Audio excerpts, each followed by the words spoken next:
Call record भी कर रहे हैं, ठीक है ना? सर जी तो जी। ये बेसिकली हमको एक बात बड़ी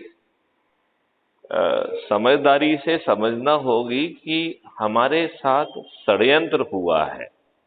जी सही मायने में यदि आज 75 साल बाद जो है स्वतंत्रता के, यदि मैथिली शरण गुप्त आपसे ये कहें कि जी आप अभी भी स्वतंत्र नहीं हैं और आप जो है एक गुलाम हैं, और इतना ही आपकी कैपेसिटी में फर्क आया है कि आप वोट देने वाले गुलाम हैं, तो इतने सालों की शासकीय सेवा करने के बाद आपको ये कमेंट सुन के कैसा लग रहा है?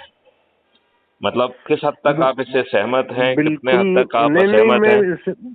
बिल्कुल सहमत इसलिए हूँ सर कि एक थानेदार जब रिटायर्ड हो जाता है और यदि उसके साथ भी कोई घटनाक्रम हो जाए हम्म। और वो तीसरे दिन थाने में पहुंचे तो उसको भी 6 चक्कर दिए जाते हैं। देखो, आपको मालूम नहीं याद है कि नहीं, एक केस था, इंस्पेक्टर ही था अपना, और वो जी अपनी बेटी को लेके आ रहा था और उसका पूरे गहने वहने चले गए, और वो मैंने इन्वेस्टिगेशन किया सर उसमें, हाँ, और वो मीना वाला। मैंने उसको बहुत सुनाया था। मैंने उससे कहा सर था सर कि बेटे, अब तुमको एहसास हो रहा होगा कि जो शिकायतकर्ता आपके पास आता है वो कितना दुखी होता है, जिसको आप चलता कर देते हो, जिसकी आप बात नहीं सुनते हो। एंड तुमको उसी पीड़ा का एहसास होना चाहिए जो एक आम फरियादी की होती है, तब जो है ना you will be a better officer. और as the good luck would have it के साला वो डिटेक्ट भी हो गया था, इफ यू रिकॉल। डिटेक्ट भी हो गया सर, हमने उसको पकड़ा भी, जेल भी गया वो। हाँ हाँ और हाँ हाँ। वो उस जमाने में भी मेरा ख्याल है कि पूरे हिंदुस्तान में हमारा मध्य प्रदेश और आपके आपके नेतृत्व में शायद पहला प्रदेश होगा जहां एफआईआर ट्रेन में लिखी जाती थी, जाके फरियादी से उसको थाने आने की जरूरत नहीं थी, जरूरत नहीं और पड़ती उसका थी, बहुत सख्ती से पालन किया हमने, सख्ती से पालन बहुत किया, वेरी सख्ती से। Very true. और हमने उन केसेस को टेक्नोलॉजी का यूज करते हुए अधिकांश केसेस को डिटेक्ट भी किया। भारी मात्रा में सर, और साइबर का जितना अच्छा उपयोग हुआ है उस जमाने में कह हाँ नहीं सकते। हाँ हाँ। और उसको शायद पूरी पुलिस ने माना, तो जब कहीं बिल्कुल। दूसरी जगह भी बड़े वारदातें होती थी तो जीआरपी से लोगों को बुलाया जाता था। अरे न न बुलाया नहीं जाता सर, ये स्वाभिमान है हमारा हाँ, कि दिल्ली पुलिस हमसे ट्रेनिंग लेने आई थी, जी जी जीआरपी की। जी जी जी कितनी जी बड़ी बात थी, और आपने वो पूरा आयोजन किया था और उनको ट्रेनिंग दी हमारे यहाँ के लोगों ने। जी जी जी। देश की राजधानी की पुलिस को, देश की राजधानी की पुलिस को हम लोगों ने ट्रेनिंग दी, ये आपके नेतृत्व में, ये हमने पाया उस जमाने में, देखा है। अब जो है उन सब के बावजूद भी जो मैंने रिमार्क किया है कि क्या हमें सही रूप में आज़ादी नहीं दी गई, क्या हमारे साथ षड्यंत्र हुआ है, हम आज भी गुलाम हैं, केवल इतना फर्क आया है कि हम वोट देने वाले गुलाम हैं, और ये वोट देने वाली गुलामी भी कहीं ना कहीं हमारे डिसएडवांटेज में जा रही है, क्योंकि फिर जो है किसी को तुष्टीकरण के आधार पर एन ब्लॉक वोटिंग ब्लॉक बनाना चाहते हैं, किसी को जो है मूर्ख बना के, किसी को दारू का जो है ना आदत डलवा के, किसी को फ्रीबी की आदत डलवा के, मूर्ख बना के जो है वोट बैंक के बतौर डेवलप करना चाहते हैं गुलामों को। और जिसको जो है हम गुलाम चुन रहे हैं वो हमें रिप्रेजेंट नहीं कर रहा है। दिस इज ए बिल्कुल ठीक है sir. This is a very ugly situation. मतलब बराबर। जिसको आप वोट देते हो, जिसको आप जिताते हो, वो आपको रिप्रेजेंट ना करके पॉलिटिकल पार्टी को रिप्रेजेंट कर रहा है, और वो पॉलिटिकल पार्टी के व्हिप से बंधा हुआ है पार्लियामेंट के अंदर, और जी पार्लियामेंट के बाहर वो डिसिप्लिन से बंधा हुआ है, पार्टी डिसिप्लिन से। और उसकी बराबर उसकी बराबर। हिम्मत नहीं है कि जिसको वो रिप्रेजेंट कर रहा है उसकी बात वो करे। वो 24 घंटे बिल्कुल सही सर, हैं, वो बिल्कुल बिल्कुल सही बता रहे हैं सर आप, बिल्कुल सही है, अच्छा। बिल्कुल सही है, अब मैं एक बिल्कुल बात सही है। जनरली हर बार समझाने की कोशिश करता हूँ कि किसी भी जी व्यवस्था के 3 अंग होते हैं। एक सर। अंग होता है नियम कानून का, जी और दूसरा अंग होता है दूसरा जो अंग होता है दैट इज जो गवर्नेंस और ऑर्गेनाइजेशनल मॉडल होता है, जिसका पुलिस, ब्यूरोक्रेसी और जुडिशरी हिस्सा है। हम और आप जी उसके हिस्से हैं, सर। राइट। तो इस तरीके से जो है सेकंड होता है ऑर्गेनाइजेशनल सेटअप, राइट। और बराबर। उसके ऊपर जो है एक सत्ता होती है जिसको राजनीतिक सत्ता कह सकते हैं। ये तीन मिलके जो है आपको जो है प्रशासन देते हैं। तो आज की स्थिति में आप ये बताइए जी कि आप, हमारे प्रथम प्रधानमंत्री ने अंग्रेजों के सभी नियम कानून जो सर। भारतीय गुलामों को शासित करने के लिए, शोषित करने के लिए और अपमानित करने के लिए बनाए गए थे, क्या वह सब नियम कॉमा फुल स्टॉप के साथ क्या अडॉप्ट नहीं कर लिए गए? बिल्कुल एज इट इज। तो एज इट इज। आपके नियम कानून वही हैं जो अंग्रेजों ने भारतीय गुलामों पर शासन करने के लिए, उन्हें शोषित करने के लिए और उन्हें अपमानित करने के लिए बनाया गया था। और न्याय एक ढकोसला था, राइट। बिल्कुल सर। और हमारे देश का जो संविधान बना है उसमें भी यूके और कनाडा की अधिकतम धाराओं का या अधिकतम जो प्रक्रिया वहाँ है उसका पालन किया गया। हाँ, बेसिकली उसको कहने की बजाय अपन उसको ये कह सकते हैं कि जो गवर्नमेंट ऑफ इंडिया एक्ट 1935 जो है, जो अंग्रेजों ने बनाया था, उसका आपका संविधान का 80% हिस्सा वहां से आता है। लेकिन कुछ देर के लिए अपन संविधान की बात नहीं करते हैं, राइट। संविधान इज ए बिगर बॉडी। अपन अभी संविधान के नीचे की बात करते हैं कि तीन व्यवस्थाएं जो है जमीन पे उतरी। एक तो जो ना नियम कानून हो गए, दूसरा ऑर्गेनाइजेशनल सेटअप हो गया है, और तीसरा जो कहा जाए that is the political setup, right. जी जी जी। अभी हमने आपको नियम कानून में बता दिया कि साहब हमारे ऊपर गुलामों वाले सब नियम कानून यथावत कॉमा फुल स्टॉप के साथ थोप दिए गए। बराबर। इसमें कुछ असहमति है क्या? नहीं नहीं, बिल्कुल नहीं सर। नहीं है, राइट। अब दूसरा जो बिल्कुल है, नहीं। आपकी जो पुलिस है वो 1861 के पुलिस एक्ट से गवर्न कर रही है, जो अंग्रेजों ने 1857 की क्रांति के बाद जो है वो किया था, ठीक है ना। बिल्कुल सही सर। तो इस तरीके से आ, आपकी पुलिस हो गई है। ब्यूरोक्रेसी भी अंग्रेजों ने जो व्यवस्था बनाई थी उसी के हिसाब से एज इट इज अडॉप्ट कर ली, और जुडिशरी भी वैसी ही। और ये तीनों अंग जो है भारतीय गुलामों पर शासन करने के लिए बनाए गए थे। और इसमें लॉर्डशिप का कॉन्सेप्ट था, मतलब लॉर्ड्स कमिश नो मिस्टेक। तो हमारा हवलदार कोई गलती नहीं कर सकता है, हमारा आरआई पटवारी कोई गलती नहीं कर रहा है। गलती जो है वो चाहे निर्णय ले चाहे ना ले, जानबूझ के गलत नाप तौल करे, कुछ भी करे, वो लॉर्ड है, झेलने के लिए पब्लिक है, गुलाम है। बराबर बराबर। और उसने यदि कुछ गलत कर दिया तो उसको देखा जाए तो उसको ठीक करने के लिए हो सकता है कि आपकी एड़ियां घिस जाएं, सही बात है। ठीक है ना। और आपको वर्षों इंतजार करना पड़े, हो सकता है भाई भाई में झगड़ा हो जाए, हो सकता है भाई भाई का मर्डर कर दे, लेकिन जिनकी गलती के कारण ये सब हुआ उनकी कोई जिम्मेवारी नहीं है। They are the lords, right. सही बात, सही बात। अच्छा, न्याय की स्थिति ये है कि पहले हम लोग जो है एफआईआर दर्ज नहीं करेंगे, फिर इन्वेस्टिगेशन हमारा घटिया रहेगा।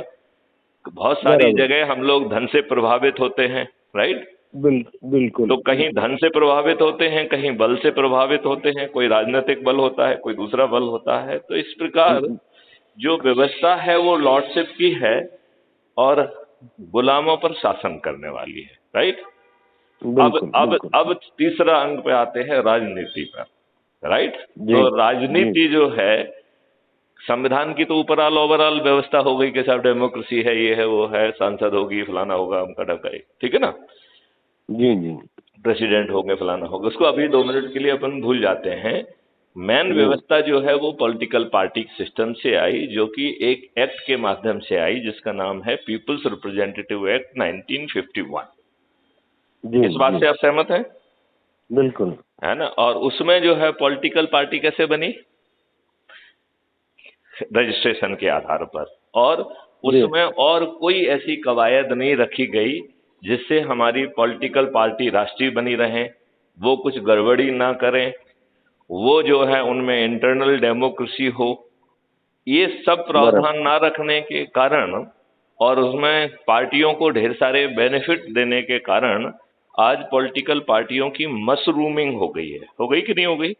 बराबर बराबर राइट। बराबर। और ये नहीं बिल्कुल मालूम सही। पड़ता है कि इतनी सारी पॉलिटिकल पार्टी किसके भले के लिए है। राइट। बराबर। और ये पॉलिटिकल पार्टी प्राइवेट कंपनियां और परिवार की कंपनियां बन गई हैं, और स्थिति इतनी खराब है कि यदि एक मुख्यमंत्री जेल जाता है तो वो अपने किसी साथी पर विश्वास ना करके अपनी पत्नी को, जो कि अनपढ़ है, उसको सत्ता सौंप के जाता है। क्या बात है सर। बिल्कुल सही बात। बिल्कुल बिल्कुल बिल्कुल है कि बिल्कुल नहीं? अब बिल्कुल। अब ये जो पॉलिटिकल पार्टी, आपके रिप्रेजेंटेटिव तो वही बनेंगे जिनको पॉलिटिकल पार्टी टिकट देगी। बराबर। और कोई तरीका है आपको? और एक आध ना कोई जो है ना इंडिपेंडेंट जीत जाएगा तो वो कर क्या लेगा? He is not in position to do anything. और वो भी बिल्कुल। जो है ना इन्हीं के उसमें जो है कहीं यहाँ वहाँ सपोर्ट कर करा के अपनी खिचड़ी पकाने के चक्कर में रहता है, तो देश का तो कुछ भला और प्रजा का तो कोई भला होता नहीं है। राइट। तो अब ये समझना बहुत जरूरी है कि ये पॉलिटिकल पार्टी टिकट किसको दे रही है। ये पॉलिटिकल पार्टी के टिकट के हमने जो अध्ययन किया उस पे हमने पाया कि ये 5 तरीके के सिद्धांत पर टिकट बांटती हैं। पहला सिद्धांत है पैसे का, जो ज्यादा पैसे दे वो टिकट ले जाए। ठीक है। दूसरा सिद्धांत है कि अपने बड़े नेताओं के बच्चों को जो है ऑवलाइज करती है और उनको टिकट भी देती हैं, और वो जीत जाते हैं तो उन्हें कैबिनेट मिनिस्टर भी बनाती हैं। बराबर। तीसरा जो है, दूसरी पार्टी के जो लोग जिन्हें लगता है कि शायद हरियाली इस तरफ ज्यादा है, लाभ इस तरफ ज्यादा है, सत्ता इस तरफ बनेगी, तो वो अपने लाभ के लिए अपनी पॉलिटिकल पार्टी को छोड़कर इनकी पॉलिटिकल पार्टी में आ जाते हैं। तो उन्हें उस पर बिठाया जाता है। किस पे बिठाया जाता है? मंत्री पर। मंच पे बिठाया जाता है, टिकट भी दिया जाता है, मंत्री भी बनाया जाता है, और कुछ जो है ना राजनीतिक परिस्थितियों में उनको पैसा भी दिया जाता है। बराबर। और जांचें बंद कर देते हैं उनकी।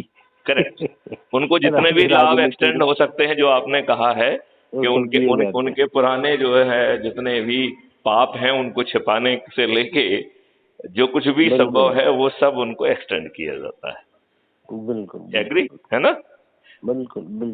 अब इसका जो आज जो है जाति और धर्म के आधार पर जो जीतने की जिनकी संभावना है, ऐसे अयोग्य व्यक्तियों को टिकट दिया जाता है और योग्य व्यक्तियों से दूरी रखी जाती है, क्योंकि योग्य व्यक्ति उनके लिए खतरा बन सकते हैं, उनके लिए एक चैलेंज बन सकते हैं।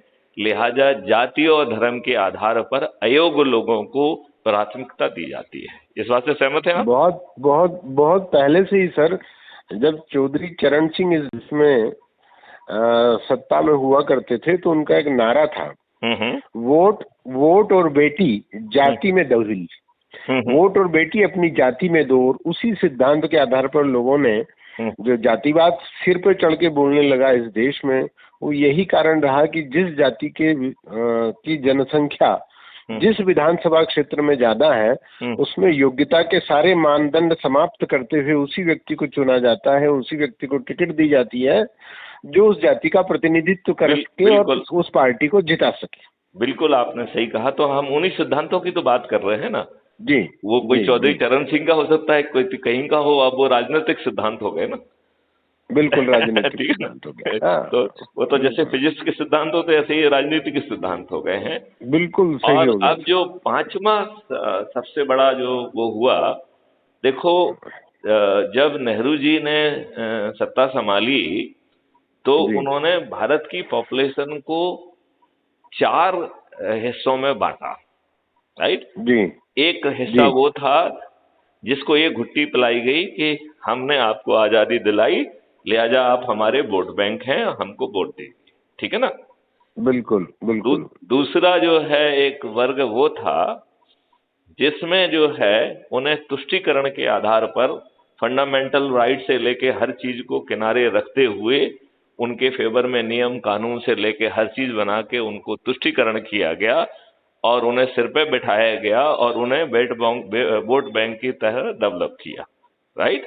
बिल्कुल। उनके लिए भी सर यही सिद्धांत रखा गया हाँ। कि हमने आपको उस देश में नहीं जाने दिया जहाँ जाना चाहिए था, और अब आप इस देश में रहो और नहीं, सिर्फ हमने हमें वोट आपको करो। उस देश में जाके सफर होने से बचा के आपको बस, एक अच्छे देश में रहने का मौका दिया, राइट? बिल्कुल और बिल्कुल। फिर और हम तुष्टीकरण ऑन द टॉप भी किया, राइट? तुष्टीकरण बिल्कुल बिल्कुल। वो तो तुष्टीकरण तो जो है वो ज्यादा ऑन टॉप पे है। और फिर जो है एक बड़ा तबका जो इनसे जुड़ के जो है जिसे राजनीतिक लाभ मिला, सत्ता में हिस्सा मिला, बाकी चीजों में हिस्सा मिला, उन्हें विभिन्न कमेटियों में, विभिन्न ठेकेदारियों में और उस तरीके से जो लाभ मिला, तो वो तबका जो है भी कांग्रेस को सपोर्ट किया, राइट? बिल्कुल। अब एक चौथा बड़ा तबका था जो इन सबकी घुट्टी पीने से इनकार करता था और उनको हैंडल करने के लिए एक बड़ा अच्छी स्ट्रेटेजी कांग्रेस ने उस समय डेवलप की, नेहरू जी ने डेवलप की। उसके लिए उन्होंने गुंडों का यूज किया। और गुंडे दो तरीके के होते थे। एक गुंडे का काम होता था कि जो हमारे पक्ष में नहीं है, संभवतः जितनी संभावना है कोशिश करिए कि वो जो है अपने घर से निकल के पोलिंग बूथ तक नहीं पहुंचना चाहिए, राइट? और दूसरा गुंडों का ग्रोह होता था जो बूथ कैप्चरिंग करके उनके वोट छापता था। बराबर। तो ये चार पॉपुलेशन के आधार पर किया। फिर दुर्भाग्य से जो है ना सेशन जी आ गए, तो सेशन जी ने जो है इन गुंडों का उपयोग करना बहुत मुश्किल कर दिया, बराबर, राइट? तो बिल्कुल। फिर जो है इन राजनेताओं ने ये सोचा कि हम जो है क्यों ना अपराधियों को ही टिकट दे दें, और ये भारतीय गुलामों की औकात नहीं है कि इनको वोट ना दें, तो ये लोग जो है जेल से, लॉकअप से जीतेंगे। अब देखिए आज की जो लोकसभा है उसमें 42% मेंबर ऑफ पार्लियामेंट, अभी 2019 से 2024 के बीच में जो पार्लियामेंट चल रही है उसकी बात कर रहा हूं, इसमें 42% मेंबर ऑफ पार्लियामेंट आपराधिक रिकॉर्ड के हैं, जिसमें से 29% जघन्य अपराधों के अपराधी हैं, जिसमें हत्या, attempt to murder, rape, kidnapping, बलात्कार, etcetera etcetera. 29%, it is a big number. अब आप ये देखिए यूपी में अभी जो 2022 में चुनाव हुआ, जिसमें 403 सदस्यीय विधानसभा का गठन हुआ, उसमें उन विधायकों के अपने एडमिशन के हिसाब से 205 व्यक्ति जो है वो आपराधिक रिकॉर्ड के हैं, 205, विच कंस्टिट्यूट 51%। तो आज जो है उत्तर प्रदेश की विधानसभा में मेजॉरिटी क्रिमिनल बैठ रही है, वो कानून बना रही है। हाँ, आप खा लीजिए, और वो आए जल्दी से, वो तो पहले चला गया था 1 बजे। हाँ, ठीक है ना? तो बात समझ रहे हैं? बराबर सर, बिल्कुल, है कि नहीं? तो अब सवाल ये उठ रहा है कि अपराधियों को भी टिकट दे रहे हैं, ठीक है ना? और ये अपराधियों को टिकट इसलिए दे रहे हैं कि उनकी जीतने की संभावना है। तो राजनीतिक पार्टियों का ध्येय इनके प्रकार सत्ता में बना रहना है, और आप जैसे गुलामों को जो है ना मूर्ख बना के सत्ता में लगातार काबिज बने रहें। मुद्दे बदलते रहेंगे, लेकिन आपको ना तो नियम कानून से आजादी मिलेगी, ना व्यवस्था से आजादी मिलेगी, ना इस पॉलिटिकल तंत्र से आजादी मिलेगी। अब आप अपने रिप्रेजेंटेटिव की एक सूची बनाइए, कितने रिप्रेजेंटेटिव आपको लगते हैं कि ये बहुत ज्यादा प्रतिभावान हैं, बहुत अच्छी शिक्षा है, बहुत अच्छी सोच है, और इससे अच्छा व्यक्ति भारत में तो हो ही नहीं सकता है, लिहाजा ये हमारे प्रतिनिधि होना चाहिए। आपके इलेक्टेड एमएलए एमपीज में आपको कितने % लोग ऐसे लगते हैं? हेलो, हाँ, कितने % लोग आपको ऐसा लगते हैं कि वो बहुत योग्य और अच्छे व्यक्ति हैं? तो जब योग्य और अच्छे व्यक्ति को टिकट ही नहीं देंगे तो वो जीत ही नहीं सकेगा, राइट? उसको जीतने की संभावना नहीं है। तो अपन ने इन तीनों सिद्धांतों से ये तय जो करने की कोशिश मैं कर रहा था कि अभी भी हमें सही आज़ादी नहीं मिली है। हम गुलामों वाले कानून, हम गुलामों वाले की लॉर्डशिप वाली जो व्यवस्था है, और जो ऊपर सत्ता, राजनीतिक सत्ता है, वो भी राज प्रजातांत्रिक नहीं है, और इस पार्टी तंत्र ने बराबर प्रजातंत्र का गला घोट दिया है। इस बात से आप किस हद तक सहमत महसूस कर रहे हैं? बराबर सर, बात बिल्कुल सही है। और जो टिकट वितरण जब तक ठीक लोगों को नहीं होगा, तब तक उन लोगों का, जो हमारी प्रजातांत्रिक व्यवस्था है जिसमें अच्छे लोगों को चुनकर ऊपर जाना चाहिए था, ऐसे लोग जो अपने अपने विभागों के, यदि वो मंत्री पद पाते हैं तो उसकी उनके पास में विशेष योग्यता यदि होगी तो ही तो देश आगे तक पहुंचेगा। यदि हमने डॉक्टर स्वास्थ्य विभाग का अनुभव ही नहीं है तो वो हमें कहाँ ले जाके छोड़ेगा। हाँ, कम से कम सोच और एक लालसा, इच्छा शक्ति और एनर्जी तो होना ही चाहिए। मतलब एक तो हो गया है कि शिक्षा, शिक्षा के साथ साथ जो है ना, सोच, राजनीतिक शक्ति, ऊर्जा लेवल, जहाँ पे आपका कोई गंतव्य स्थान आपने तय किया हुआ है कि हम अपने देश को यहाँ ले जाना चाहते हैं, जब तक वो तय नहीं होगा और वो तय जो है इनकी करने की क्षमता नहीं होगी और उसके प्रति समर्पित भाव से काम नहीं करेंगे, तब तक भारत जैसे बड़े देश को वहां पहुंचना नामुमकिन है। तो अब सवाल ये उठता है कि आपको जो है सही आजादी कैसे और कौन दिलाए। तो आपने क्राइम फ्री भारत को सब्सक्राइब किया है यूट्यूब चैनल पे कि नहीं किया है? हाँ, किया हूँ सर, किया हूँ। तो फिर आपको तो फिर ये सब चीजें कंठस्थ हो जाना चाहिए थी, क्योंकि उसमें जो है हम काफी इन सब चीजों पर विचार कर रहे हैं काफी। नहीं, वो तो है, पर मैं, हाँ नहीं, बिल्कुल सही है। और जब तक हम जो चाहते हैं उसकी सबसे पहली शर्त है नागरिकों का जागरूक होना। जब तक नागरिक जागरूक होकर सही व्यक्ति को चुनने की स्थिति में नहीं आएगा, तब तक बदमाश लोग हमारा प्रतिनिधित्व करते रहेंगे। इसलिए सबसे ज्यादा जरूरी जागरण है। इसको जो है बेसिकली अकेला जागरूक करके आप कुछ नहीं कर सकते हैं। जागरूक करके आपको एक पूरा मॉडल देना पड़ेगा, जिस मॉडल से जो है आप अपने गंतव्य स्थान पर पहुंच सकें, जिस मॉडल के माध्यम से आप जो आपके मकसद हैं, जो आपके ध्येय हैं, जो आपके राष्ट्रीय ऑब्जेक्टिव हैं, उन्हें आप पा पाएं। बराबर। तो हमें इसके लिए हमने एक एनर्जी मॉडल डेवलप किया है। बराबर। तुम कहो तो उसको समझाऊं मैं तुमको। जी। तो एनर्जी मॉडल ये कह रहा है कि आजकल जो चारों तरफ परिस्थितियां बनी हैं जिससे हम और आप जूझ रहे हैं, जिसमें भी आपने थोड़ी देर पहले कहा कि आपको ताने भी जाते हैं तो एफआईआर दर्ज नहीं होती, बहुत मुश्किल होती है, आप अपने किथन किन को, अपने परिवार वालों को, अपने रिश्तेदारों को, अपने से जुड़े लोगों को भी न्याय नहीं दिला पाते हैं। बिल्कुल सही सर। अभी कल मेरे से एक आरआई बात कर रहे थे, उनके घर में चोरी हुई 3 लाख रुपए की, उनका नाम बताना ठीक नहीं समझूंगा मैं। तो उन्होंने मुझसे कहा कि यार वो मैं थाने गया तो पहले तो वही टीआई उसी जिले में, वो थानेदार ने फोन नहीं उठाया। फिर मैंने एसडीओपी से बात की तो एसडीओपी ने बोला अरे बहुत छोटी सी बात है, आज आप रुक जाओ, 2 दिन बाद आप मेरे पास आइए। मतलब वो आरआई किस स्थिति में दुखी है अंतर्मन से, मैं बता नहीं सकता आपको। हाँ, उसे लग रहा है कि मेरी ही सुनवाई नहीं है जिस विभाग की मैं सेवा कर रहा हूँ। हाँ, क्या जिस विभाग की मैं सेवा कर रहा हूँ, इतनी दुर्भाग्यपूर्ण स्थिति है।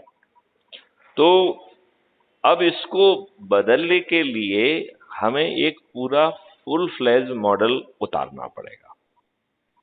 बराबर, राइट। और वो मॉडल क्या है? वो मॉडल है एनर्जी का मॉडल। वो क्या कह रहा है कि आपके चारों तरफ जो इस समय वर्तमान हालात हैं वो बहुत ही नेगेटिव हैं। आप हताशा और बेबसी से जूझ रहे हैं।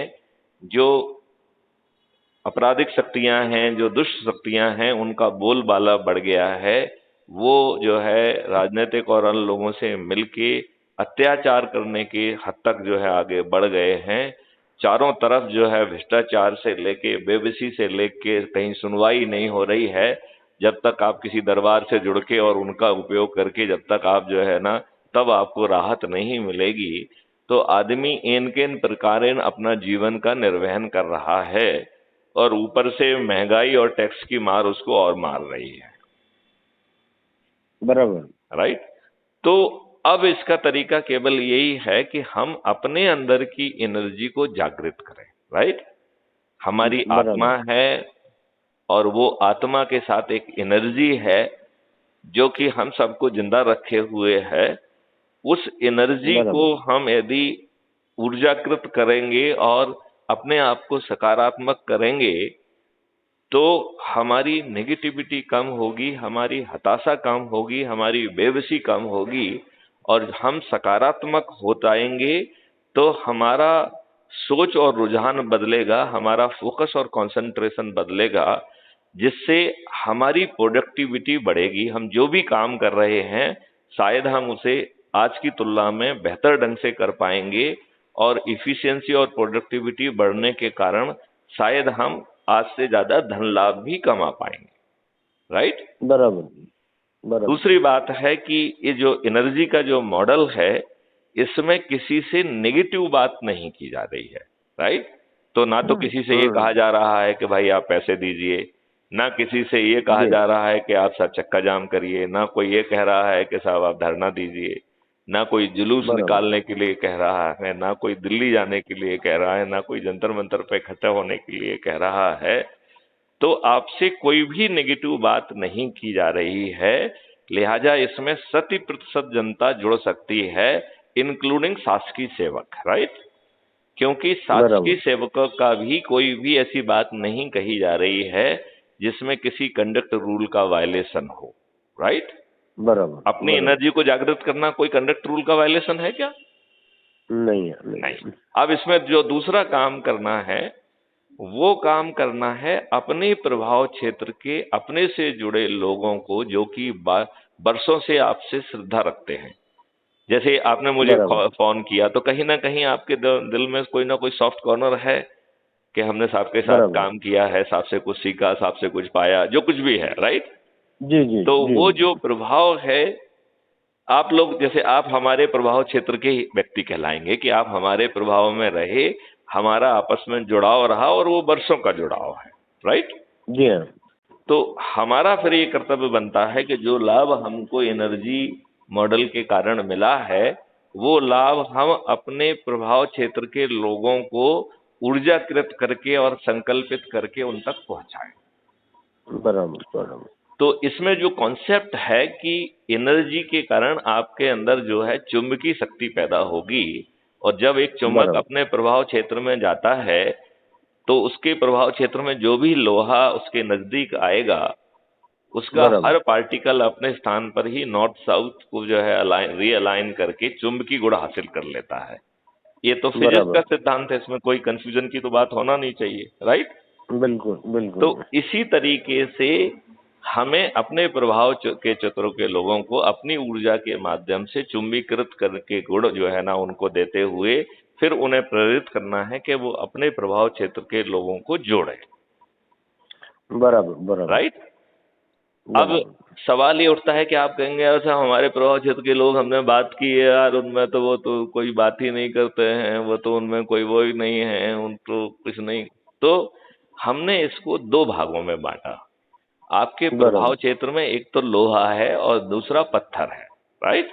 जी तो जी। जो लोग लोहा हैं, वो आपके प्रभाव क्षेत्र में जैसे ही आप उनसे बात करेंगे, वो आपके निकट आएंगे, तो वो चुंबकीय गुण स्वतः हासिल कर लेंगे।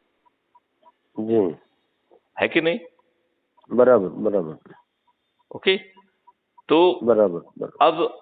अब आप ये मुझे बताइए कि अब आप जो है ना कहें कि आपके प्रभाव क्षेत्र में जो पत्थर हैं, क्या वो जी। चुंबकीकृत होंगे? नहीं, वो इसलिए नहीं हो पाएंगे कि अभी इस विचारधारा से पूर्ण रूप से परिचित नहीं है। हो सकता है एक समय के बाद उनमें कोई असर आए। आपने बिल्कुल सही कहा। आपने जी उसको आपने मुझे उसको समझाना थोड़ा और आसान कर दिया। एक्चुअली जी। में पत्थर के नजदीक यदि कोई चुंबक जाएगा तो वो चुंबकीकृत नहीं होगा, और पहले ये बराबर पत्थर दो तरीके के हैं। जी। तो हमें ये समझना चाहिए कि हमारे प्रभाव क्षेत्र में कितने तरह के पत्थर हैं। तो एक पत्थर बराबर वो हैं जो कि वर्तमान व्यवस्था से लाभ ले रहे हैं, और बराबर चूंकि वर्तमान व्यवस्था से वो जुड़े हुए हैं, उसका लाभ उनको मिल रहा है, तो वो इस वर्तमान व्यवस्था में किसी तरीके का सुधार नहीं चाहते हैं, लिहाजा जी। वो हमारी दृष्टि से पत्थर जैसे हैं। बराबर मतलब वो बड़े ज्ञानी गुणी और अच्छे हो सकते हैं, लेकिन उनकी बराबर चाह, उनकी सोच जो है, कोई अनुकूल परिवर्तन करके जो वर्तमान जो उनको लाभ मिल रहा है उसको कम करने की बिल्कुल नहीं है। हाँ बिल्कुल। राइट। तो इसलिए वो अदरवाइज पत्थर नहीं है, लेकिन वो हमारे मकसद के लिए पत्थर तुल्य है। ठीक है ना। बराबर और दूसरे पत्थर वो हैं जिनके जिंदगी में इतने नेगेटिव एक्सपीरियंस हो गए हैं बराबर कि वो जो है अब कुछ भी उन्हें पॉजिटिव अच्छा नहीं लगता है। उन्हें लगता है कि आज की इस व्यवस्था में इन राजनेताओं के रहते कुछ अच्छा नहीं हो सकता है, बराबर लिहाजा वो जो है पत्थर जैसे हो गए हैं। और जैसा आपने कहा कि जब चारों तरफ से इनके ऊपर ऊर्जा पड़ेगी तो एक दिन ये एकाएक महा ऊर्जा केंद्र में कन्वर्ट हो जाएंगे। राइट। बराबर और बराबर संभवतः बराबर हम और आप जो अभी इनिशियल रोल अदा कर रहे हैं, हो सकता है कि इससे भी बड़ा रोल वो अदा करें। बिल्कुल बिल्कुल राइट। तो ये बिल्कुल। इसका एनर्जी मॉडल है। अब देखिए, इसको मैं इस ढंग से समझाता हूं कि यदि मैं जो है आज आपको ऊर्जाकृत कर रहा हूं और आपके साथ 9 और लोगों को ऊर्जाकृत करता हूं, तो 10 लोग हो गए। जी हो जी गए। अब वो 10 लोग बराबर यदि 10-10 लोगों को ऊर्जाकृत करते हैं अपने प्रभाव क्षेत्र के, तो अगले दिन 10 हो जाएंगे। ठीक है ना। बराबर 10 नहीं, अगले दिन 100 हो बराबर जाएंगे। ठीक है ना। तो पहले दिन 10, जी दूसरे दिन 100, तीसरे दिन 1000, चौथा दिन 10,000, पांचवें दिन 1,00,000, छठवें दिन 10,00,000, सातवें दिन 1 करोड़, आठवें दिन 10 करोड़ और 9वें दिन 100 करोड़। तो माल्थस का जनसंख्या सिद्धांत हो जाएगा पूरा सर। हाँ। अब ये बताइए, जो व्यक्ति पहले दिन जैसे मान लो मैं हूं, तो 9 दिन तक हम 90 लोगों को जोड़ेंगे। ठीक है ना। 10-10 जोड़ेंगे तो जी 90 हुए। और जी जो लास्ट डे जुड़ेगा वो जो है 10 लोगों को जोड़ सकता है अधिकतम। जी जी राइट। तो इसका जी मतलब है कि 90 हाईएस्ट हुआ और लोएस्ट 10 हुआ, तो एवरेज जो है 100 हुआ, और उसको जो है ना 2 से भाग देके एवरेज 40-50 हुआ। राइट। जी इसका मतलब है हम अपने प्रभाव क्षेत्र के मात्र 50 लोगों को भी ऊर्जाकृत प्रतिदिन नहीं पूरे उसमें करते हैं, और इन ऑल पुट जी टुगेदर, तो हम जी 100 करोड़ तक पहुंच सकते हैं। बराबर। तो कठिन काम है क्या 50 अपने प्रभाव क्षेत्र में 50 लोगों को ऊर्जाकृत करना? सभी जो है ना नहीं, पत्थरों को आप कर सकते हैं, उसमें समयावधि जरूरी नहीं है। यदि हम 10-20 दिन में भी 50 लोगों को प्रभावित हम तो कह करके रहे कोई हैं आप बात 9 दिन करते की हैं। जगह 9 महीने में करिए, क्या दिक्कत है? हाँ इतना बिल्कुल इतना बिल्कुल कौन सा बिल्कुल। पहाड़ गिर रहा है? 75 साल में पहाड़ नहीं हाँ गिरा, तो जो है ना बिल्कुल, 9 दिन में क्या गिर जाए? क्या जीत मिल जाएगा। ठीक है बिल्कुल ना। सही बात है। आप अपनी चर्चा का जिस किसी से आप चर्चा करें उसमें इस विचारधारा को शामिल करें। राइट। अब नहीं नहीं, बिल्कुल वो तो संकल्प के साथ आप हर दिन आधा घंटे से लेकर 2 घंटे आप लगाएंगे और अपने जी प्रभाव क्षेत्र के लोगों को जोड़ेंगे। राइट। जी जी और फिर जो है एक बार जब ये संख्या जो है ना लाखों या करोड़ों में पहुंच जाती है, तो बराबर फिर इन्हें जो है अपने चुने हुए प्रतिनिधि माननीय प्रधानमंत्री नरेंद्र मोदी जी से और बाकी लोगों से प्रार्थना करना है कि भाई मैंने आपको वोट दे के चुना है, आप जी इन इन चीजों को करिए। ये मेरी एज ए हमारे रिप्रेजेंटेटिव के नाते आपका ये पदी कर्तव्य भी है। बिल्कुल बिल्कुल ठीक है ना। राइट। बिल्कुल और ये बात बिल्कुल कहने का तरीका ये रहेगा कि हम थाली बजाएंगे अपनी छत पे, जिसके पास छत नहीं है वो चबूतरे पे, जिसके पास चबूतरा नहीं है वो दरवाजे पर। इस तरीके से अब फास्ट पूरे में डालो। ठीक है ना। तो इस तरीके से जो है हम अपने संकल्प को बिना किसी के पास जाए, और यदि हम अपने छत अपने दरवाजे पे खड़े होके थाली बजाकर दीपक जला के और छोटा सा वीडियो चला के वो जाहिर कर को अपन जल्दी जो है समापन की तरफ ले जाते हैं। और हाँ। और यदि एज्यूम करिए कि आपके चुने हुए प्रतिनिधि ये करने नहीं करते हैं, तो हम उन्हें थाली बजाकर, दीपक जलाकर और उनकी भर्त्सना करते हुए उन्हें बेबस करने की कोशिश करेंगे।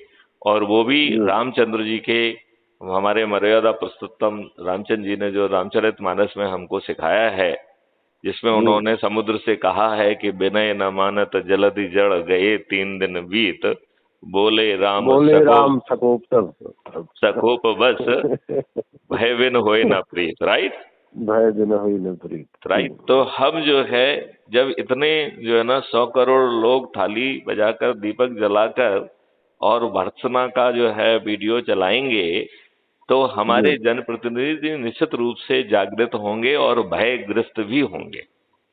बिल्कुल। हम काला जो है बैंड बांध सकते हैं, काले झंडे रख सकते हैं, लेकिन रोड पे नहीं आएंगे। हम अपने ही दरवाजे से कहेंगे और हम ये कह सकते हैं, काले अंग्रेज वापस जाओ, काले अंग्रेज हमको जो है नियम कानून को बदलो, ऑर्गेनाइजेशनल व्यवस्था को ट्रांसपेरेंट एंड अकाउंटेबल बनाओ, लॉर्डशिप खत्म करो, और जो ये पार्टी तंत्र जिसने प्रजातंत्र की हत्या कर दी है, इसमें बदलाव लाओ। राइट, बराबर। तो इस तरीके की, जब यदि मान लो वो ऐसा नहीं करते हैं, तो जिन लोगों ने ज्यादा लोगों को ऊर्जाकृत किया है उनको वोट देते हुए, और यदि हम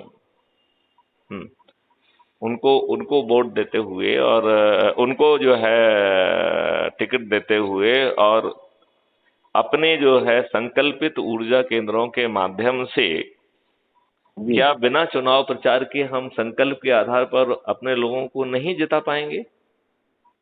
बिल्कुल जिता पाएंगे, क्योंकि वो तो संकल्पित हैं। राइट, और एक बड़े कॉज के लिए हैं, और लोग बाग वो हैं जो कि जिन्होंने लोगों को ऊर्जाकृत किया है, तो उसमें उनमें एनर्जी भी है। तो ऐसे लोग जो है बिना चुनाव प्रचार के जीत पाएंगे कि नहीं जीत पाएंगे? बिल्कुल जीत पाएंगे। राइट, बिल्कुल जीत पाएंगे। तो इस व्यवस्था के तहत जो है हमें बदलाव लाना होगा, और उसमें जो है हमने 16-17 पॉइंट रखे हुए हैं जो हमारे हर वीडियो में हैं, तो उसे आप देखिए। राइट, और आपको स्वयं की ऊर्जा केंद्र बनने की इच्छा है, संकल्प लेने की इच्छा है? बिल्कुल सर, मैं अब काम करूंगा लोगों के लिए। राइट, तो आप आज से जो है, मैं आपको जो है, जो ये वार्तालाप है यही ऊर्जा का ट्रांसफर है। राइट, तो मैं आपको आज से ऊर्जाकृत घोषित करता हूँ, और आपका एक ग्रुप अभी मैं बना दूंगा, तो उस ग्रुप में आप जिन लोगों को ऊर्जाकृत करते हैं उनको जोड़िए, और जो उनको भी संकल्प, जैसे मैंने आपको संकल्पित किया, उनको संकल्पित करिए। तो हम जो है फिर वो सब व्यवस्थाएं बदल पाएंगे, और उसमें जो है हमने 1300 से लगभग वीडियो हैं क्राइम फ्री भारत का। राइट, तो हर पहलू पर हमने डिटेल में जो है समझाया है कि कैसे वो बदलाव आएंगे। तो भारत समृद्धशाली भी होगा, निरोगी भी होगा, दीर्घायु भी होगा, और विश्व गुरु भी स्थापित होगा। बिल्कुल। तो इस चीज को समझने के लिए, अदरवाइज बातचीत में बताएंगे तो ज्यादा समय लगेगा। मेरा आपको समझाए ये है कि आप उन वीडियो को देखिए, उन पे कमेंट करिए, उनको लाइक करिए। ठीक है ना? बराबर। Right, okay. जी। अभी ये मत करो। हेलो, सुनो, छोड़ दो उसको। अभी इस पे डालना, सब में डाल दो पूरा फास्ट, और उधर से चालू करो। हाँ, उधर से चालू करो। हाँ, तो क्लियर हुआ? ठीक सर, ठीक। तो संकल्प से चालू करो, आज से ही चालू करो। आज 10 लोग आपके जुड़ना चाहिए, और जिन लोगों को आप जोड़ो उनको संकल्पित करना है कि वो 10 को जोड़ें। राइट सर, जो आपकी बात से, आपके ऊर्जा से ऊर्जाकृत ना हो, जिसको लगे कि नहीं ये सब बेकार है, बकवास है, उसको पत्थर मान के दुखी मत होना। हाँ, बिल्कुल सही है। ठीक है ना? क्योंकि इसलिए हमने वो पत्थर का और सबका, लोहे का और वो सब चीजें इसलिए समझाई थी, क्योंकि आपके प्रभाव क्षेत्र में बहुत सारे लोग आएंगे जो तर्क करेंगे, वितर्क करेंगे, जो है, जो कहेंगे कि साहब जो है ना, ये कैसे होगा, नहीं होगा, क्या होगा। तो भाई आपको जो है ना कुछ ऐसा करने के लिए कहा नहीं जा रहा है, आपको तो सिर्फ यही कहा जा रहा है कि आप ऊर्जा को, तो ये गलत काम करने के लिए कहा नहीं जा रहा है। Right sir. और लोगों को, आपको अपने ही प्रभाव क्षेत्र के लोगों को ऊर्जाकृत करना है, तो उनकी ऑलरेडी आप में आस्था है। बहुत सारे लोग तो जो है ना आपको श्रद्धा पूर्वक देखते होंगे, तो कम से कम उनको तो आप आसानी से जोड़ ही सकते हैं। और 10 दिन में कम से कम हम जो है ना 10 के मान से 50 से 100 लोग तो जो है ना हम जोड़ ही सकते हैं। इतने लोग तो हमारे प्रभाव क्षेत्र में रिश्तेदार, फ्रेंड्स, परिवार के लोग होंगे ही कि नहीं होंगे? हैं? होंगे होंगे, सब क्यों नहीं होंगे। ये तो अच्छी बात है, उसमें कुछ ऐसा है ही नहीं। आप किसी व्यक्ति को किसी पार्टी से संबंधित थोड़ी कर रहे हैं, आप तो उसकी चेतना जागृत कर रहे हैं। करेक्ट। और दूसरी बात ये है कि इसमें सभी पार्टी के लोग जो है वो आमंत्रित हैं, वो जुड़े। सभी जो है ना इवन आध्यात्मिकता से जुड़े हुए लोग आमंत्रित हैं, एनजीओज आमंत्रित हैं, सभी प्रोफेशंस के लोग आमंत्रित हैं, चाहे वो वकील हों चाहे डॉक्टर हों। तो इस तरीके से पूरे जो है उसके लोग जो है वो आमंत्रित हैं, और इंक्लूडिंग किसान से लेके हर कोई, राइट। और जब हम इसे इस तरीके से आगे बढ़ाएंगे तो ये जो इसका कुछ समय बाद ही जो स्वरूप बनेगा, यदि हम संकल्प को पालन करते हैं, राइट। यदि एक तो वो तरीका है कि हाँ बातचीत खत्म हुई, उसके बाद अब भूल के आप अपने काम में लग गए, तो अपना काम तो करना ही करना है, उसमें कोई दिक्कत नहीं है, राइट। और अच्छे ढंग से करना है, और उसको अच्छी एनर्जी से और डेडिकेशन से करना है। अपने ही बचे हुए समय से आधा घंटे या 2 घंटे लगा के हमें प्रतिदिन 10 लोगों को जोड़ना है, यह हमारा संकल्प है, राइट। जी जी राइट। तो कितना आप ऊर्जाकृत महसूस हो रहे हो, या लग रहा है फालतू की बात है, कुछ देश में कुछ नहीं हो पाएगा? नहीं नहीं नहीं नहीं, ऐसा नहीं है। हमेशा आदमी को अच्छा सोचना चाहिए, और जो आदमी अपनी सोच को सही दिशा में ले जाता है और उसका सोच नेगेटिव नहीं हो, वो हमेशा पॉजिटिव रहे, तो कुछ पाता जरूर है। तो आपने ये तो चीज तो देखी है कि जो अपन ने सोचा उसे जमीन पे तो अपन उतार पाए अब तक। चाहे वो जो है ना मध्य प्रदेश में हो, चाहे वो डेपुटेशन के दौरान हो, हर जगह वो परिवर्तन अपन ला पाए जिसकी अपन ने कल्पना की। तो हमारी विचारधारा कुछ भी हो, हाँ, कोई भी पानी का स्रोत हम देख लें कि वो नदी हो चाहे तालाब हो चाहे कोई भी हो, हाँ, यदि उसमें गंदगी है तो हमें उसे साफ करने का अधिकार है। बिल्कुल सही कहा आपने। चलिए, तो दुष्यंत, आप जाना एनर्जी के साथ बढ़ जाइए। मैं आपका एक व्हाट्सएप ग्रुप बना के, जिसमें मैं और आप होऊंगा, और फिर आपको अपने प्रभाव क्षेत्र के लोग जिनको आप ऊर्जाकृत करेंगे उनको जोड़ना है, ठीक है ना? जी जी। तो जिनसे आपकी बात नहीं होगी उनको मत जोड़िए, राइट। जी जी। जिनसे बात होगी, सकारात्मक बात होगी, जैसे मैंने आपसे पूछा कि क्या आप ऊर्जा केंद्र बनना चाहते हैं, क्या आप ऊर्जा केंद्र का संकल्प लेंगे, और आपने कहा हाँ, राइट। तो फिर आप जो है, हमने आपको ऊर्जा केंद्र घोषित किया, राइट। तो ऐसे ही आप पूरी बात करके, जैसे हमारी और आपकी बात हुई है, ये बात भी अभी जो है कल तक मेरे ख्याल से क्राइम फ्री भारत पर अपलोड हो जाएगी, राइट। जी। तो crime free Bharat YouTube channel आप सब्सक्राइब कर ही लीजिए, और फिर उस वीडियो को शेयर करके भी आप जो है वो बात समझा पाते हैं जो हमने आपको जो है ना आधा घंटे 1 घंटे में जो है समझाने की कोशिश की। जी जी जी, है कि नहीं? सर। चलिए, तो बात जो है ना कोई यहीं पे अपन विराम देते हैं। और अच्छा हुआ कि आपने जो है ना फोन लगाया, और मुझे लगा कि आप जो है, देखो, हम जब तक सब लोगों को जोड़ के आगे नहीं बढ़ेंगे तब तक ये व्यवस्था नहीं बदलेगी। और हमारा जो है एक सोच होना चाहिए कि 2024 तक जो है हमें इसको एक मंजिल तक एक फोर्स बना देना है कि नहीं? जी जी, राइट। जी। Okay, thank you. नमस्कार।